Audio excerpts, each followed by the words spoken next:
Think a brick session means smashing out a long run on tired legs after a big bike ride? It doesn't. In fact, you can get the most out of the benefit from a surprisingly short run. In this video, I'll explain what a brick session actually is, why it matters for your Ironman 70.3, and how to use bricks without adding unnecessary fatigue to your training. Hi, I'm Coach Ray from Qwik Kiwi Coaching. I've spent more than 25 years helping beginner and recreational athletes achieve their endurance goals, and brick sessions are one of those workouts that triathletes often make more complicated than they need to. In this video, I'll explain what a brick session actually is, why running off the bike can feel so different, and whether you really need bricks when training for an Ironman 70.3. More importantly, I'll show you how to use them effectively without simply adding unnecessary fatigue to your training. A brick session is simply two disciplines performed back-to-back with very little recovery between them. In triathlon, when we talk about a brick, we're almost always talking about cycling, followed immediately by running. For example, you might complete a 90-minute level 2 endurance ride, put your bike away, change your shoes, and head straight out for a short run. The important part is that there isn't a big recovery period between the two. We're trying to reproduce that transition you'll experience on race day. For an Ironman 70.3 athlete, this matters because you're not going to finish your 90-kilometer bike, have a shower and a couple of hours to recover, and then start your half marathon. You have to get off the bike and run. Brick training gives you an opportunity to practice exactly that.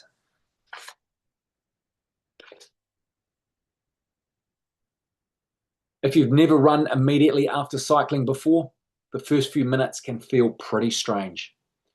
You might feel perfectly good on the bike, then start running and suddenly your legs feel heavy, awkward, and uncoordinated.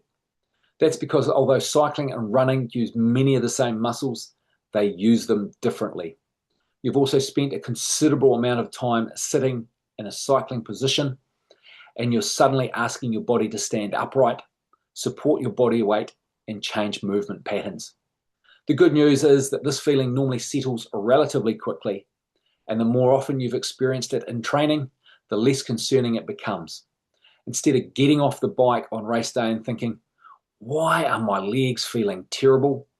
You recognize the sensation and know that after a few minutes, you'll settle into a running rhythm.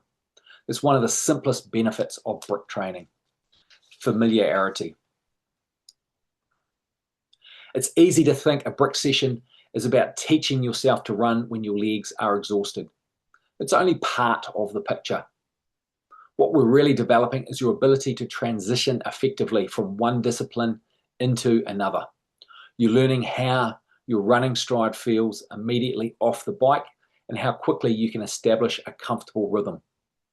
You're also developing pacing awareness. This is particularly important because your perception of pace can be distorted when you get off the bike. And there's a psychological component as well. When you've repeatedly practiced running off the bike, you know what to expect on race day. So rather than thinking of a brick session simply as training on tired legs, think of them as training the transition between cycling and running. This is probably one of the most important points in the presentation. Your brick run does not need to be long to be useful. For many brick sessions, 10 to 20 minutes of running can be enough. Remember what you're trying to achieve.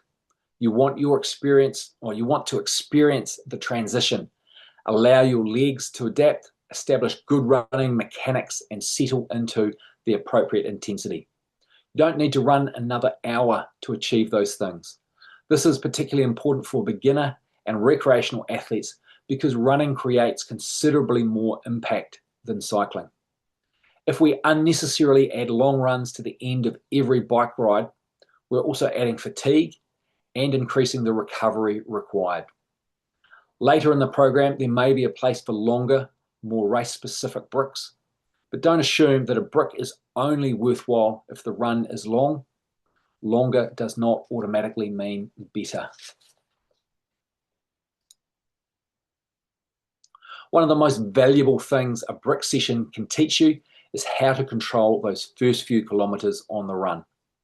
When you get off the bike, your perception of pace can be completely wrong. You spend hours turning your legs over on the bike, and when you start running, your planned pace can feel ridiculously slow. So you speed up. You might look at your watch after the first kilometer and discover you're running considerably faster than planned. That can feel fantastic initially, but remember, in an Ironman 70.3, you've still got 21.1 kilometers to run. The first few kilometers aren't where you want to prove how fit you are. Use your brick sessions to practice restraint. Start controlled, settle into your planned intensity, and allow your running rhythm to develop. I'd much rather see an athlete feeling strong during the second half of their run than celebrating a spectacular first kilometer out of the transition. As you progress through the training, brick sessions become useful for much more than simply getting your legs accustomed to running off the bike. They become race rehearsals. You can practice the intensity you intend to ride at during your Ironman 70.3. You can practice your fueling and hydration.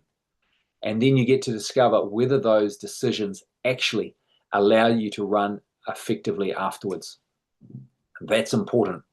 A nutrition strategy might work perfectly well while you're sitting on the bike. But what happens when you stand up and start running?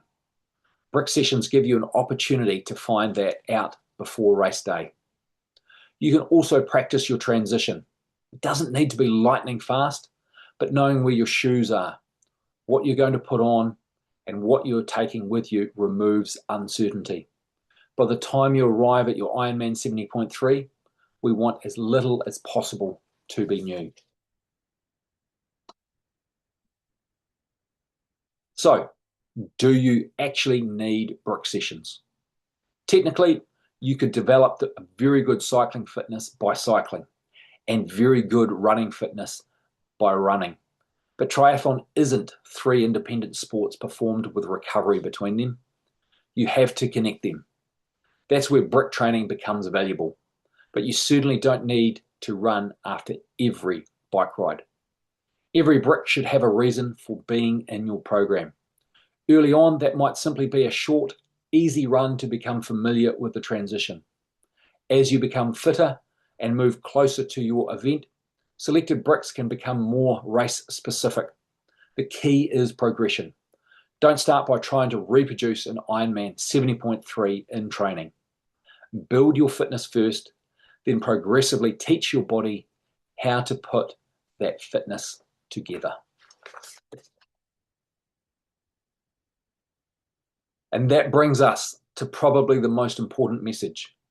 Before worrying about long brick sessions, race simulations, and highly specific Ironman 70.3 workouts, you need the fitness to handle that training.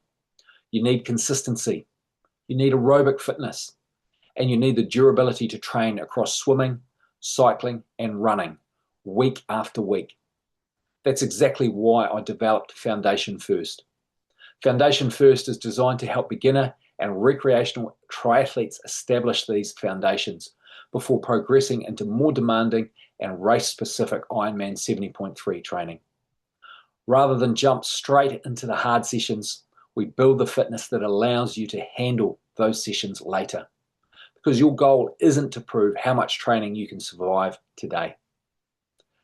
It's to build the consistency that allows you to keep improving tomorrow, next week, and all the way through to race day. If you're preparing for an Ironman 70.3 and want a structured start point, check out Foundation First using the link below this video. Build the foundation first, then we can start putting all the pieces together.